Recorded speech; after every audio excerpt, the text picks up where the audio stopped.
PSU stocks में दमदार rally देखने को मिल रही है। शायद ही पिछले 10 साल में जिस तरीके की रैली हमने पीएसयू स्टॉक्स में देखी है, इससे पहले कभी स्टॉक मार्केट्स में देखी होगी। खासतौर पर पिछले 10 साल में, यानी कि प्राइम मिनिस्टर नरेंद्र मोदी के रूल के अंडर 2014 से लेकर अब तक कुछ 50 पीएसयू स्टॉक्स ऐसे हैं जिन्होंने 300% से भी ज़्यादा का रिटर्न निवेशकों को दिया है। अगर आप 50 पीएसयू स्टॉक्स के बारे में या मार्केट कैपिटलाइजेशन के हिसाब से भी कंपेयर करें, तो जो 10 साल पहले ये कुछ 50 स्टॉक्स मार्केट कैप होस्ट करते थे तो इनकी 20 लाख करोड़ की मार्केट कैप थी। आज की डेट में इनकी मार्केट कैप 50 लाख करोड़ से भी ज़्यादा की हो चुकी है। खासतौर पर इन पीएसयू स्टॉक्स में से जो टॉप परफॉर्मर्स रहे हैं, उन्होंने तो मल्टी बैगर रिटर्न्स इन्वेस्टर्स को दिए हैं। 5 गुना से लेकर 15 गुना तक के भी रिटर्न्स कई स्टॉक्स में हमें देखने को मिले हैं। तो कौन से ये पीएसयू स्टॉक्स हैं जो कि पिछले 10 साल के टॉप 10 पीएसयू स्टॉक परफॉर्मर्स रहे हैं? नमस्कार, आप देख रहे हैं बिजनेस टुडे बाजार। मैं हूं साक्षी बत्रा और खास वीडियो में मैं आपको बताऊंगी कि ये कौन से पीएसयू स्टॉक्स हैं जिन्होंने अब तक पिछले 10 साल में स्टॉक मार्केट्स को आउट परफॉर्म किया है और अब आगे जाते हुए इन पर किस तरीके का मूव देखने को मिल सकता है। पहले डिफेंस स्टॉक बीईएल के बारे में करते हैं बात। भारत इलेक्ट्रॉनिक्स लिमिटेड यानी कि बीईएल ये टॉप करता है चार्ट को जब हम देखें कि सबसे ज़्यादा उम्दा परफॉर्मेंस पीएसयू स्टॉक्स में से किस में देखने को मिली है। बीईएल में पिछले 10 साल में 1800% तक का रिटर्न देखने को मिला है। इसके बाद आता है नाम आईटीआई का। 1760% तक का रिटर्न इस स्टॉक ने पिछले 10 साल में निवेशकों को दिया है। ऑयल एंड गैस एक्सप्लोरेशन क्षेत्र से जुड़ी हुई कंपनी चेन्नई पेट्रो ने भी 1000% से ज़्यादा का रिटर्न निवेशकों को दिया है। जब बात डिफेंस स्पेस की हो तो बीईएमएल को भी नहीं छोड़ सकते। जिस तरीके का रिटर्न इसने पिछले 10 साल में दिया है, उसको भी देखकर आप हैरान हो जाएंगे। 1000% ये स्टॉक मूव होता हुआ हमें नजर आया। साथ ही अगर आप कंस्ट्रक्शन स्पेस की पीएसयू स्टॉक को देखेंगे, जो कि सरकारी ओन्ड कंपनी है एनबीसीसी, दिल्ली एनसीआर में भी बहुत सारे रीडेवलपमेंट के प्रोजेक्ट्स एनबीसीसी को ही मिलते हैं। 790% तक का रिटर्न एनबीसीसी स्टॉक में भी हमें देखने को मिला है। अगर आप बात करें शिपिंग से जुड़ी हुई कंपनियों के बारे में, तो शिपिंग कॉरपोरेशन ऑफ इंडिया का नाम सबसे ऊपर आएगा। जिस तरीके की परफॉर्मेंस पीएसयू स्टॉक्स में पिछले हमें 10 साल में देखने को मिली है, शिपिंग कॉरपोरेशन ऑफ इंडिया ने 600% से भी ज़्यादा का रिटर्न निवेशकों को दिया है। इसके अलावा अगर आप देखें तो पावर स्पेस के जो पीएसयू स्टॉक्स हैं, उन्होंने भी काफ़ी उम्दा परफॉर्मेंस दिया है। आरईसी और पीएफसी जैसे पावर फाइनेंसिंग कंपनीज ने करीबन 500% तक का रिटर्न पिछले 10 साल में दिया है। रेन्यूएबल एनर्जी स्पेस से जुड़ी हुई जो कंपनी है वो है एसजीएवीएन, और इस कंपनी ने भी 480% तक का रिटर्न इन्वेस्टर्स को दिया है। साथ ही साथ एनएचपीसी को भी अगर आप देखेंगे तो इसके भी रिटर्न्स कम नहीं रहे हैं। पिछले 10 साल में 435% तक चढ़ता हुआ नजर आया है एनएचपीसी का स्टॉक भी। अब खास तौर पर अगर आप देखें तो ये टॉप 10 परफॉर्मेंस थे मोदी गवर्नमेंट के अंडर पिछले 10 साल में, अगर आपने पीएसयू स्टॉक्स की परफॉर्मेंस देखी हो। लेकिन इनके अलावा भी कुछ 6 ऐसे स्टॉक्स हैं जिन्होंने 60% से लेकर 90% तक का रिटर्न दिया है। कौन से ये स्टॉक्स हैं?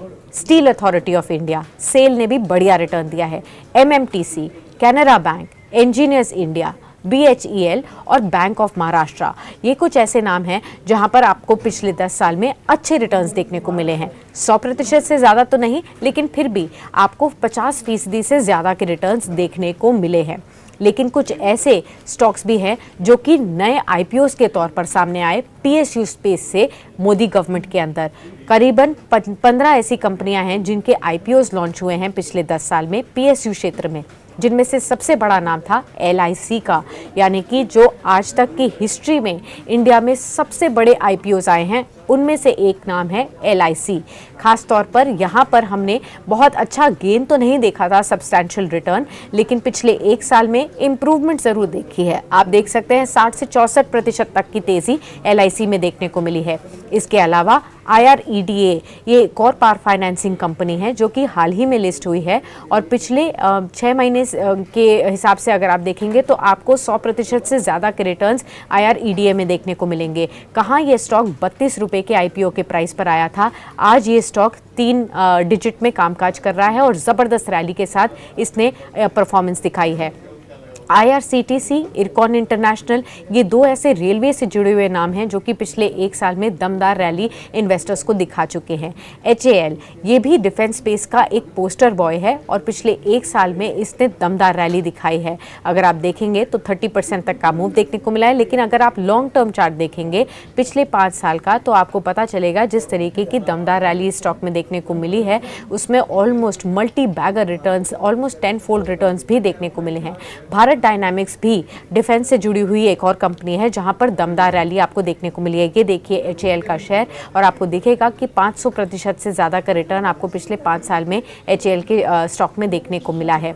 इसके बाद आता है कोचिन शिपयार्ड का शेयर। कोचिन शिपयार्ड के शेयर में भी अगर आप देखेंगे तो दमदार रैली देखने को मिली है और लगातार इसमें स्प्लिट होने के बावजूद भी आपको ये तेज़ी देखने को मिल रही है। साथ ही साथ आप देखेंगे हुडको, राइट्स और RVNL, ये 3 और ऐसे नाम हैं जो कि पिछले एक साल में दमदार मूव दिखा चुके हैं इन्वेस्टर्स को। 300% हडको बढ़ चुका है, राइट्स भी 7% तक के हिसाब से बढ़ चुका है और RVNL भी रेलवे स्पेस का जुड़ा हुआ स्टॉक है जिसने पिछले एक साल में 120% तक की रैली दिखाई है।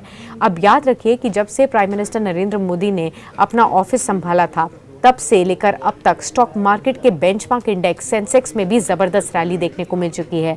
माइलस्टोन लेवल्स जैसे आपने हाल ही में 75,000 के क्रॉस होते हुए देखे, लेकिन क्या आपको याद है कि 10 साल पहले सेंसेक्स का लेवल क्या था?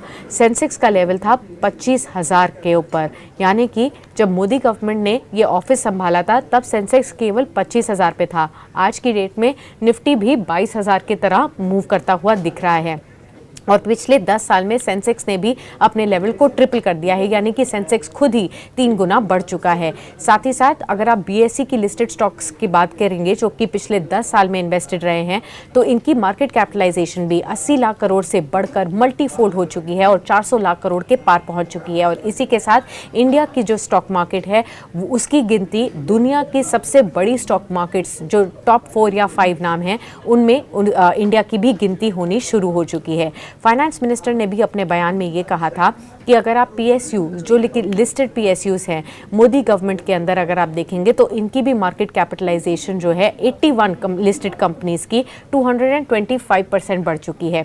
उनका ये भी मानना था कि जो निफ्टी की CPSE इंडेक्स है जो कि PSU स्टॉक्स की ही इंडेक्स है, इसी में खुद ही 80% तक का रिटर्न देखने को मिल चुका है, जिसने निफ्टी 500 और निफ्टी 50 के रिटर्न्स को भी आउटपेस किया है। और साथ ही साथ जैसे मैंने आपको बताया कि IPOs के क्षेत्र में भी दमदार रैली हमें देखने को मिली है। तो कैसी लगी आपको ये वीडियो, ये कमेंट सेक्शन में लिखकर ज़रूर बताइएगा। और इसी तरीके की वीडियोस को और दिलचस्प वे में अगर आप जानना चाहते हैं तो आप बने रह सकते हैं बिजनेस टुडे बाजार पर।